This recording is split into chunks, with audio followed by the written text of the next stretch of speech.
ঐতিহাসিক কালীবাড়ি কান্তেশ্বরী কালীবাড়ি, সেই কালীবাড়িতে আজকে চোরদের হাত পড়ল। ঘটনাটা অত্যন্ত দুর্ভাগ্যজনক। কিন্তু গত 1.5-2 মাস ধরে জলপাইগুড়িতে যে চিত্রটা স্বাভাবিক, প্রতিদিন একটা করে ছিনতাই বা চুরি ঘটনা ঘটছে, তার পরিপ্রেক্ষিতে আজকের ঘটনাটা অস্বাভাবিক না।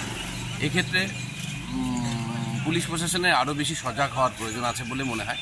দেখুন, সাধারণ মানুষকে সজাগ হতে হবে। শুধুমাত্র পুলিশ প্রশাসন এই সমস্ত ঘটনা থেকে আমাদেরকে উদ্ধার করতে পারবে তা না। সাধারণ মানুষকে যেমন অনেক বেশি সচেতন হতে হবে, সেই সঙ্গে সঙ্গে পুলিশ প্রশাসনকে অনেক বেশি সচেতন হতে হবে।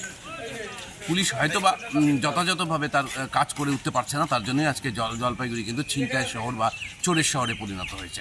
এক্ষেত্রে আমি রিকোয়েস্ট করব পুলিশ প্রশাসনকে যে আপনারা আপনাদের মতন করে যদি দৃঢ় পদক্ষেপ গ্রহণ না করে, আগামী দিনে কিন্তু আরও বড় ধরনের চুরি ঘটনা করবে এবং গৃহস্থ, আজকে যারা সাধারণ মানুষ রাত্রিবেলা ঘুমোতে যায়, তারা কিন্তু নিশ্চিন্তে ঘুমোতে যেতে পারছেন না।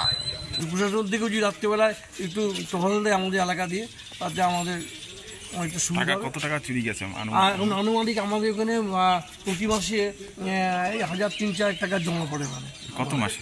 হ্যাঁ, এটা কয় মাসে? এটা 2 মাসে জমা পড়ে। তারপর আমরা প্রতি 2 মাস পর অন্তর এই মাসের শেষে খুলে ওটা বের করি। ওরকম অ্যামাউন্টই হবে। আমার নাম অমিতাভ সরকার।